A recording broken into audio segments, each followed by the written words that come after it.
শরীফ ওসমান হাদির উপর যে হামলা হয়েছে সে হামলা হচ্ছে বাংলাদেশের উপর হামলা, সে হামলা হচ্ছে জুলাইয়ের উপর হামলা।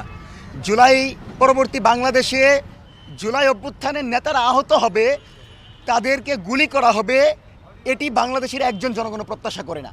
সেজন্য এই হামলার মধ্য দিয়ে আমরা মনে করি জুলাইয়ের প্রতিটা অংশীজন, প্রতিটি নেতৃত্ব বিপদের মুখে। আমরা জীবনের একদম সবচেয়ে ক্রিটিক্যাল সময় পার করছি। ক্রমাগত হুমকি দেওয়া হচ্ছে, বলা হচ্ছে জুলাই জঙ্গিদেরকে যেখানে পাবে সেখানে গুলি করা হবে, আক্রমণ করা হবে। আমরা কি এই বাংলাদেশ চেয়েছিলাম?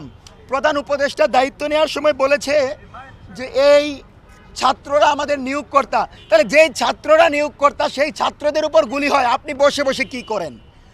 আপনি বিবৃতি দেন। আমরা কি বিবৃতির সরকার চাই? জনগণ বিবৃতি দিবে, রাজনৈতিক দল বিবৃতি দিবে, আর সরকার পদক্ষেপ নিবে।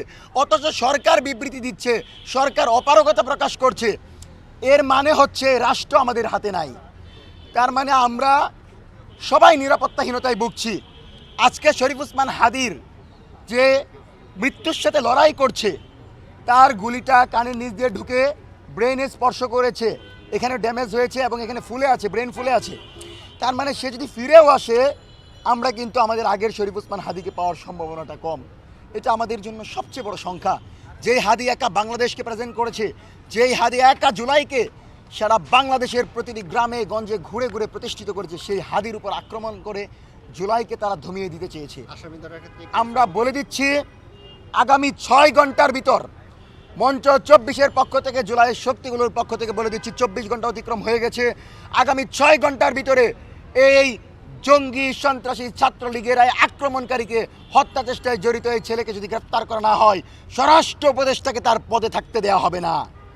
আপনাদেরকে আরও অবগত করছি, ছাত্র জনতাকে সাথে নিয়ে বিএনপি, জামাত, এনসিপি, গণ অধিকার পরিষদ, রাজনৈতিক দল, সকল দলগুলোকে সাথে নিয়ে আমরা ঐক্যবদ্ধ লড়াইয়ের জন্য প্রস্তুত হচ্ছি। আওয়ামী লীগ ছাড়া সবাই মাঠে থাকবে জুলাইয়ের পক্ষে।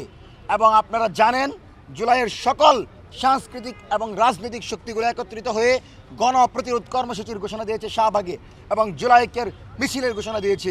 তার মানে সবাই কিন্তু একত্রিত হচ্ছে আওয়ামী গুন্ডা মজুগুন্ডার বাহিনীকে, বাকশালী মুজিববাদী বাহিনীকে প্রতিহত করার জন্য।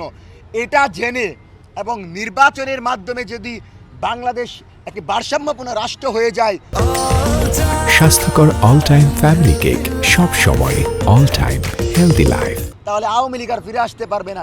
এই ভয়ে তারা এখন আওয়ামী লীগ নির্বাচন বানচাল করার জন্য আজকের এই আক্রমণ করেছে। নির্বাচন যেন সুষ্ঠুভাবে না হয় সেজন্য তারা আক্রমণ করেছে। তার মানে আমরা নিজেদের ভেতর কোনো দ্বন্দ্ব করতে চাই না।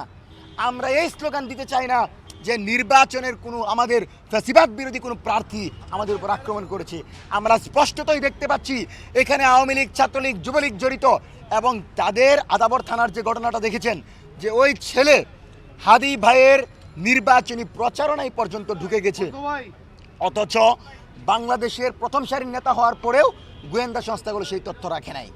আর পূর্বে চা খাওয়ার বসার পর বলতো জামাত বিএনপির গোপন বৈঠক থেকে 10 জন আটক। তাইলে আজকে কেন আওয়ামী লীগকে ইন্দুরের গর্ত থেকে ধরে গ্রেফতার করেন না? প্রমাণ থাকার পরেও কেন আপনি হাদি ভাইয়ের উপর আক্রমণকারীকে গ্রেফতার করতে পারেন না? তার মানে রাষ্ট্র কাঠামো আপনার হাতে নাই।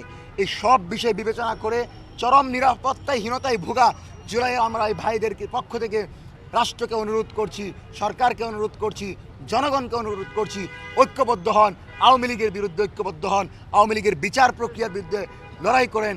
আওয়ামী লীগের বিচার নিশ্চিত করতে হবে এবং অপরাধীকে 6 ঘন্টার ভিতর গ্রেফতার করতে হবে, নাহলে বাংলাদেশে আবার জুলাই নেমে আসবে। এবং আপনাদেরকে স্পষ্ট বলে দিচ্ছি, কোনো রাজনৈতিক দল একে অপরকে কাদা ছোড়াছড়ি করবেন না। স্পষ্টত এখানে দেখা যাচ্ছে আমাদের ফেসিবাদ বিরোধী কোনো শক্তি ষড়যন্ত্রে জড়িত ছিল না। সরাসরি আওয়ামী লীগের পৃষ্ঠপোষকতায়, আওয়ামী লীগের পরামর্শে কিলিং মিশন হিসাবে শরীফ ওসমান হাদির উপর আক্রমণ হয়েছে। আমাদের উপর আক্রমণ হতে পারে, আমরা সেটাকে পরোয়া করি না। আমরা আমাদের এই বোনাস জীবনকে পেয়ে আমরা মনে করি শাহাদাতের তামান্না নিয়ে আল্লাহর কাছে যদি চলে যেতে পারি, ইনসাফের পক্ষে লড়াই করে স্বাধীন সার্বভৌম বাংলাদেশ বিনির্মাণের স্বপ্নে যদি আমরা জীবন দিতে পারি, সেটাই আমাদের সবচেয়ে বড় পাওয়া। সেজন্য আপনাদেরকে সর্বশেষ বলছি, শরীফ ওসমান হাদি ভাই শ্বাস প্রশ্বাস নিচ্ছেন এবং তিনি ব্লাড গ্রহণ করছেন, যেটা স্বাস্থ্যের ক্ষেত্রে ইতিবাচক।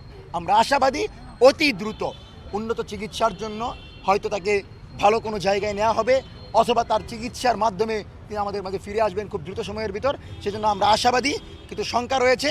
সেই জন্য দেশের আপামর ছাত্র জনতাকে নিয়ে একটি কথাই বলি, দোয়া করেন, আল্লাহর কাছে চান, আরশের মালিক যদি চায় ইনশাল্লাহ জুলাইয়ের পুত্র, জুলাইয়ের বীর শরীফ ওসমান হাদী আমাদের ভিতর ফিরে আসবে।